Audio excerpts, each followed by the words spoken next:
हाँ, नमस्कार प्रिय विद्यार्थियों। हम पढ़ रहे थे भक्तिन पाठ और भक्तिन हमने पढ़ लिया था कि भक्तिन के जीवन का जो दूसरा अध्याय था उसमें सुख की अपेक्षा दुख ही अधिक है। यानी कल तक हमने इस पाठ में जान लिया था कि उसके पिता की मृत्यु हो जाती है, उसके बाद वो अपने नैहर जाती है, वहाँ पर अपनी वो विमाता से अत्याचार और अपमान सहन करती है, उसके बाद लौट आती है और अपने गहनों को अपने पति के ऊपर फेंक फेंक कर जो है अपना गुस्सा निकालती है। आगे हम देखते हैं कि जीवन के दूसरे परिच्छेद में भी सुख की अपेक्षा दुख ही अधिक है। यानी अभी तक उसके जीवन में सुख की एक रेखा, एक हिलोर मात्र भी नहीं है। जब उसने गेहूं रंग और बटिया जैसे मुख वाली पहली कन्या के 2 संस्करण और कर डाले। यानी समझना, यहाँ पर संस्करण का मतलब होता है कि हम इस शब्द का अर्थ यहाँ पर लेंगे जन्म। यानी उसकी एक बेटे के बाद 2 और बेटियां हुई और दोनों बेटियां यानी तीनों बेटियां जो है एक जैसे रंग रूप और स्वरूप की थी। तीनों बेटियां जो है काले रंग की थी और बेटियों के जन्म को हमारे समाज में अभिशाप माना गया है। यानी बेटे के जन्म पर खुशियां मनाई जाती है और बेटी के जन्म पर लोग जो है उस बहू को जिम्मेदार समझते हैं जिसने बेटियों को जन्म दिया है। यानी स्त्री के प्रति जो एक हीन भावना है, कि हीन सोच है, उसका परिचय हमारे समाज का परिचय इस पाठ में मिलता है। और रंग बटिया जैसे मुख वाली गोल पहली कन्या के 2 संस्करण और कर डाले। तब सास और जिठानियों ने होंठ बिचकाकर उपेक्षा प्रकट की, यानी उसको उपेक्षित किया, अर्थात उसको जो है घर में अपमान सहन करना पड़ा। उचित भी था क्योंकि सास 3-3 कमाओ वीरों की विधात्री बनकर मचिया के ऊपर, मचिया बोलते हैं खटिया को, क्योंकि उसकी सास के 3 बेटे थे और वो 3 बेटों की माँ थी। ठीक है, मचिया के ऊपर विराजमान पुरखिन के पद पर, वो अपने आप को पुरखिन समझती थी कि मैंने 3 बेटों को जन्म दिया है, आज इस परिवार पर मेरा अधिकार है। वो पूरे जो है जिसके कहते हैं ना कि आदेश झाड़ना, अब आज्ञा देना, तो इस प्रकार से वो सास जो है वो पूरे घर की मालकिन के पद पर अभिषिक्त हो चुकी थी। और दोनों जिठानियां कागभुसुंडी जैसे काले लालों को क्रमबद्ध सृष्टि कर इस पद के लिए उम्मीदवार थी। यानी उसकी जो जेठानियां थी उसके भी जो है उनके भी पुत्र हो चुके थे और कागभुसुंडी जैसे यानी बिल्कुल काले रंग के लाल शब्द आए यहाँ पर, काले लालों की क्रमबद्ध एक के बाद एक सृष्टि कर, यानी रचना कर, अर्थात उनको जन्म देकर इस पद के लिए उम्मीदवार थी। यानी उसकी सास के बाद अब उस घर की जो पुरखिन के पद पर बैठने वाली थी वो उसकी जेठानियाँ थी। छोटी बहू के लीक छोड़कर चलने के कारण, लीक का मतलब परंपरा को तोड़ देना या परंपरा को छोड़कर चलना, अर्थात सास के भी 3 बेटे थे और उसकी जिठानियों की भी पुत्र की प्राप्ति हुई, लेकिन भक्तिन के एक भी पुत्र प्राप्त नहीं हुआ। इसलिए कहा गया है कि छोटी बहू के लीक छोड़कर चलने के कारण उसे दंड मिलना आवश्यक हो गया। ऐसा लगता है कि उस समय हमारे समाज में सोच थी कि पुत्रियों को जन्म देना कोई अपराध हो गया हो, और इसी अपराध का दंड भक्तिन को भुगतना पड़ा, सहन करना पड़ा। जेठानियां बैठकर लोग चर्चा करती, यानी उसको घर में उपेक्षित कर दिया गया। उसको अलग ही निगाह से देखा जाने लगा, उसका उपहास उड़ाया जाने लगा, उसको घर में एक नौकरानी का दर्जा दे दिया गया। अपने ससुराल में भक्तिन केवल एक नौकरानी बनकर रह गई। जिठानियां तो बैठकर खूब लोग चर्चा करती, इधर उधर की बातें करती और उनके जो काले कलूटे लड़के थे वो इधर उधर धूल उड़ाते रहते, यानी मौज मस्ती करते रहते। और वह मट्ठा फेरती, देखो क्या क्या काम करने पड़े उसको अपने घर में। मट्ठा फेरना मतलब दही बिलोना या दही का मथना, छाछ बनाना, और कूटती पीसती रांधती मतलब सब्जी को पकाना, रांधना कहलाता है। कूटती पीसती रांधती और उसकी नन्ही लड़कियां जो है गोबर उठाती। पूरे घर का काम केवल भक्तिन को उसकी लड़कियों को करना पड़ रहा था। गोबर उठाती, कंडे पाथती, यानी जो अपन बोलते हैं अपनी तरफ छाने या कंडे थापना, है ना, पाथना मतलब थापना, कंडे पाथती। जिठानियां अपने भात पर सफ़ेद राब रखकर गाढ़ा दूध डालती और अपने लड़कों को ओटाकर उसको दूध पर से मलाई उतार कर खिलाती। यानी उसकी जो जिठानियाँ थी सारा काम तो गायों का, भैंसों का, और ना पूरे साफ सफाई का पूरा काम तो भक्तिन करती और उसकी लड़कियां करती। और उस दूध को उठाकर जो उसके ऊपर जो मलाई आती है, जिसके ऊपर हमारी भाषा में थरी बोल देते हैं, तो उस मलाई को उतार कर उनके बेटों को खिलाती और वह काले गुड़ की डली के साथ कटौती में मट्ठा पाती, यानी उसकी लड़कियों को केवल छाछ जो है खाने को पीने को मिलती थी। उसकी लड़कियां चने बाजरे की घुघरी चबाती थी और उनके जो लड़के थे वो लड़के खूब बढ़िया मलाई मक्खन और घी दूध खाते थे।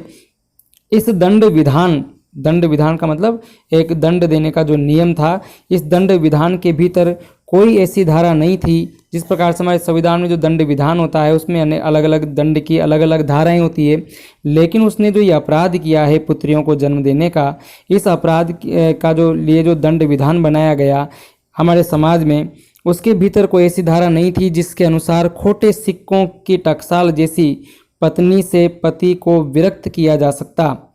अर्थात सारी चुगली चबाई की परिणति उसके पत्नी प्रेम को बढ़ाकर ही होती थी। अब यहाँ पर समझना है कि भक्तिन का अपने पति के प्रति खूब प्रेम था और उनके पति का भी अपनी पत्नी के प्रति खूब प्रेम था, तो उन दोनों के बीच में तो ऐसी कोई बात नहीं थी। लेकिन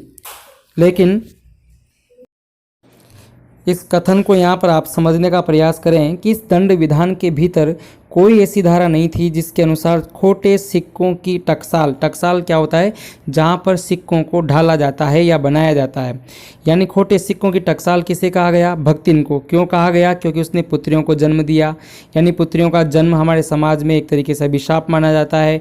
लड़कियों को उपेक्षा होती है, उनको कोई महत्व नहीं दिया जाता है, लेकिन उसके पति से उस पत्नी को कैसे अलग कर सकते थे, इसको अलग करने का तो कोई नियम था नहीं, इसलिए उन दोनों को कोई अलग कर नहीं सका और सारी चुगली चबाई की परिणति उसकी पत्नी प्रेम को बढ़ाकर ही होती थी।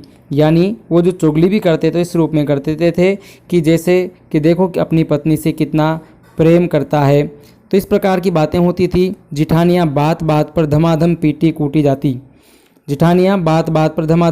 कूटी जाती, पर उसके पति ने उसे कभी उंगली भी नहीं छुआई। ये है कि जिठानियाँ तो उनके जो पति थे वो उनको बात बात पर धमाधम पीटते थे, कूटते थे, लेकिन भक्तिन के पति ने भक्तिन के ऊपर ऐसा कोई अत्याचार नहीं किया। वो बड़े बाप की बड़ी बात वाली बेटी को पहचानता था, यानी उसका पति भक्तिन की समझदारी को और उसकी खूबी को जानता था। इसके अलावा परिश्रमी, तेजस्विनी, देखो भक्तिन के अंदर कौन कौन से गुण थे कि वो परिश्रमी थी, वो तेजस्विनी थी, पति के प्रति रोम रोम से सच्ची पत्नी को वह चाहता भी बहुत रहा होगा, क्योंकि उसके प्रेम के बल पर ही पत्नी ने अलगोजा करके सबको अंगूठा दिखा दिया। अंगूठा दिखाना मुहावरे का अर्थ है निराश करना, यानी भक्तिन ने अपने पति को अलग किया और जो हिस्से में संपत्ति आई उसी संपत्ति पर दोनों ने खूब मेहनत की और उनसे अधिक जो है अपने घर को संपन्न बनाया। इस प्रकार से उसने अपने परिश्रम से औरों को अंगूठा दिखा दिया, सब उसके काम को देखते ही रहे और उसने अपने परिश्रम से सबको निराश किया, क्योंकि आज भक्तिन और उसके परिवार जो है सब खुशहाल थे, प्रसन्न थे और संपन्न थे। काम सारा वही करती थी, काम से वो कभी जी नहीं चुराती थी, इसलिए गाय भैंस, खेत खलियान, अमराई के पेड़ आदि के संबंध में उसी का ज्ञान बहुत बड़ा चढ़ा था। उसने छांट कर ऊपर से असंतोष की मुद्रा के साथ और भीतर से पुलकित होते हुए। अब देखिए यहाँ पर भक्तिन की विचित्र समझदारी क्या है। जो जब घर में संपत्ति का बंटवारा होता है तो औरों ने तो छांट कर जो अपनी पसंद के अनुसार ले लिया, लेकिन भक्तिन के हिस्से में जो कुछ आया वो ऊपर से तो असंतोष की मुद्रा में थी, जैसे मानो वो सब कुछ लेकर संतुष्ट नहीं है, लेकिन भीतर से पुलकित थी। उसे पता था कि उसके हिस्से में जो आ रहा है उस पर वो मेहनत करके अपनी संपत्ति को, अपनी जायदाद को और अधिक बढ़ा लेगी। जैसे उसके हिस्से में आए गाय भैंस है तो अच्छी बात है, जमीन आई तो जमीन को और अधिक उपजाऊ बना लेगी, और अधिक मेहनत करके उसमें से उत्पादन कर लेगी तो अपने परिवार को और अधिक संपन्न बना लेगी। तो ऊपर से दिखने में तो असंतोष की मुद्रा थी, जैसे कोई उसको बहुत कम दिया जा रहा हो, लेकिन भीतर से वो प्रसन्न थी, क्योंकि वो जानती थी उसे अपनी मेहनत पर, अपने काम करने की निष्ठा पर, अपने आप पर पूरा भरोसा था। तो उसके हिस्से में जो कुछ भी आया उसने सहर्ष स्वीकार किया, जो कुछ लिया वो सबसे अच्छा भी रहा। साथ ही परिश्रमी दंपति, यहाँ परिश्रमी दंपति शब्द किसके लिए आया, भक्तिन और उसके पति के लिए। वे दोनों निरंतर प्रयास से उसका सोना जो है बन जाना भी स्वाभाविक हो गया। उसके हिस्से में जो कुछ भी आया उन्होंने अपनी मेहनत से उसको सोना बना लिया। धूमधाम से बड़ी लड़की का विवाह करने के बाद पति ने घरौंदे से खेलती हुई 2 कन्याओं और कच्ची गृहस्थी का भार 29 वर्ष की पत्नी पर छोड़कर संसार से विदा ले ली। देखिए, ये भक्तिन के जीवन में आने वाला दूसरा सबसे बड़ा कष्ट था। पिता की मृत्यु के बाद आज उसके पति भी संसार छोड़कर चले जाते हैं। तब तक भक्तिन की आयु केवल 29 वर्ष की थी। एक कन्या का विवाह तो कर चुके थे, लेकिन 2 कन्याओं का भार अभी अब भक्तिन के ऊपर था। जब वो मरा तब उसकी अवस्था 36 वर्ष से कुछ ही अधिक रही होगी, पर पत्नी आज जैसे बूढ़ो कहकर स्मरण करती है। भक्तिन सोचती है कि जब वो बूढ़ी हो गई तब क्या परमात्मा के यहाँ वे भी बूढ़े न हो गए होंगे। यानी यदि हम आज की बात करें तो भक्तिन के लिए उसके पति आज भी जीवित हैं। आज भी जब भी वो कोई बात करती है तो अपने पति के लिए बूढ़ऊ शब्द को जो है संबोधित करती है, क्योंकि उसके पति मानो आज भी जीवित हों। जिस प्रकार से भक्तिन आज बूढ़ी हो गई है तो उसके पति भी बूढ़े हो गए हैं, उसके लिए उसके पति आज भी नहीं मरे। लेकिन तत्कालीन समाज में देखिए, आप 1907 में महादेव वर्मा का जन्म हुआ, हो सकता है पाठ कब लिखा गया है, तब 1930-35 के जो वर्ष की बात है। और इस समय में हमारे समाज में एक विधवा का जीवन कैसा होता है था, एक विधवा के जीवन में किस प्रकार से कष्ट आते थे, क्या पीड़ाएं थी, कैसे कष्ट सहन करने पड़ते थे, कितना अपमान सहन करना पड़ता था।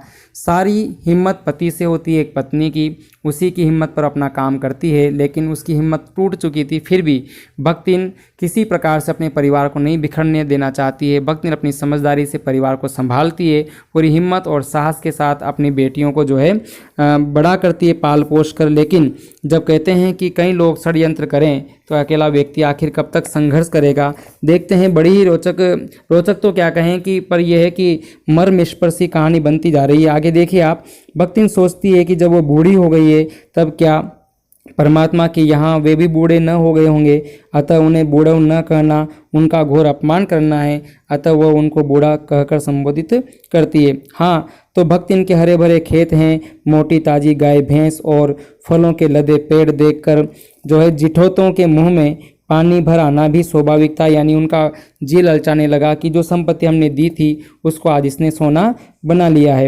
इन सब की प्राप्ति तो तभी संभव है जब भैयऊ दूसरा घर कर लेती, पर जन्म से खोटी भक्तिन इनके चकमे में आई ही नहीं। और वो तो ये चाहते थे कि वो दूसरी जो है शादी कर ले और इस संपत्ति को यहीं पर छोड़ दे, लेकिन वो जो है उनके चकमे में नहीं आई, अर्थात उनकी चालाकी और उनके षड्यंत्र में। तो भक्तिन सोचती है कि वो इसको जो है जिस प्रकार से चकमे में लेना चाहते थे वो उनके षड्यंत्र में नहीं फंसी। उसने क्रोध में पांव पटक पटक कर आंगन को कंपायमान करते हुए कहा कि हम कोई कुकुरी बिलारी न होए, हमारा मन पुसाई तो हम दूसरा बाग के जाए, नहीं तो तुम्हार पचे की छाती पे हो राभू जब और राज करब समझे रही। यानी भक्तिन को जब गुस्सा आता था तो बोलती थी कि हम कोई कुत्ते बिल्ली नहीं है जो किसी और के यहाँ किसी और को पति बनाकर उसकी जो है वापस उसकी पत्नी बन जाएं। हमारा मन पुसाए यानी हमें अच्छा लगे तो हम दूसरे के घर जाएं, नहीं तो तुम्हार पचे की यानी तुम लोगों की छाती पर हो रहा भूजब और राज करब। यानी मेरे मन में इच्छा हुई तो मैं दूसरे के घर जाऊं, अन्यथा मुझे अच्छा लग रहा है यहाँ रहना, तुम लोगों की छाती पर। हमारी हाड़ौती में कहावत है, छाती पर मूंग दलना, यानी उनके ऊपर ज़बरदस्ती भार बनकर रहना कि मैं तुम्हारे छाती पर हो रहा भूजबर यहीं रब। यानी वो उसके घर में ही रहना चाहती है, दूसरा पति नहीं बनाना चाहती, दूसरे के घर नहीं जाना चाहती। आप समझ गए होंगे। तो भक्तिन के जिठौत यानी उसके जेठ ये चाहते हैं कि ये किसी और के घर चली जाए तो इस संपत्ति पर हमारा अधिकार हो जाएगा। तब वो इस प्रकार से जब सफल नहीं हो पाए और भक्तिन जब अपना घर छोड़कर कहीं नहीं गई, तब वो दूसरी प्रकार से षड्यंत्र करके और संपत्ति को हथियाना चाहते हैं। अब देखते हैं कि आगे जाकर के भक्तिन के साथ क्या षड्यंत्र होता है। तो देखिए, उसके ससुर अजिया ससुर यानी उसके दादी ससुर और जाने के पीढ़ियों के ससुर गणों की उपार्जित जमीन में सुई की नोक बराबर भी देने की उदारता नहीं दिखाई। यानी भक्तिन ने उसकी जो संपत्ति थी उसमें से एक सुई की नोक के बराबर भी किसी को नहीं दिया। इसके अतिरिक्त गुरु से कान फुकवा कर यानी उसने जो है, अब विधवा तो हो ही गई थी, उसने गुरु दीक्षा भी ले ली, कंठी बांध ली, पति के नाम पर जो है घी से चिकने केसों को समर्पित कर दिया और यानी कि मुंडन करवा लिया। अपने कभी न टलने की घोषणा कर दी कि मैं इस घर को छोड़कर कभी नहीं जाऊंगी। भविष्य में भी संपत्ति सुरक्षित रखने के लिए उसने छोटी लड़कियों के हाथ पीले कर उन्हें ससुराल पहुंचाया और पति के चुने हुए बड़े दामाद को घर जमाई बनाकर रखा। इस प्रकार उसके जीवन का तीसरा परिच्छेद आरंभ हुआ। अब देखते हैं उसके जीवन का तीसरा अध्याय यहाँ से शुरू होता है, लेकिन आगे की पंक्ति आती है कि भक्तिन का दुर्भाग्य भी उससे कम हटी नहीं था। यानी जितना वो संघर्ष कर दुर्भाग्य जितना बढ़ चढ़कर उसके ऊपर चोट कर रहा था, भक्तिन हौसले और हिम्मत के साथ उस दुर्भाग्य को परास्त कर रही थी। लेकिन जिस प्रकार से वो अपनी जिद नहीं छोड़ रही थी, दुर्भाग्य भी अपनी जिद नहीं छोड़ रहा था। उसका दुर्भाग्य उससे कम हटी नहीं था। कैसे नहीं था, आगे जाकर के क्या समस्या जो है उसके जीवन में आती है, यह हम पढ़ेंगे आगे की वीडियो में। देखते हैं कि उसका दुर्भाग्य उसके ऊपर अब किस प्रकार से किस रूप में प्रहार करता है। तब तक जो है आप कीजिएगा इंतजार। आज के लिए इस वीडियो के लिए इतना ही। धन्यवाद।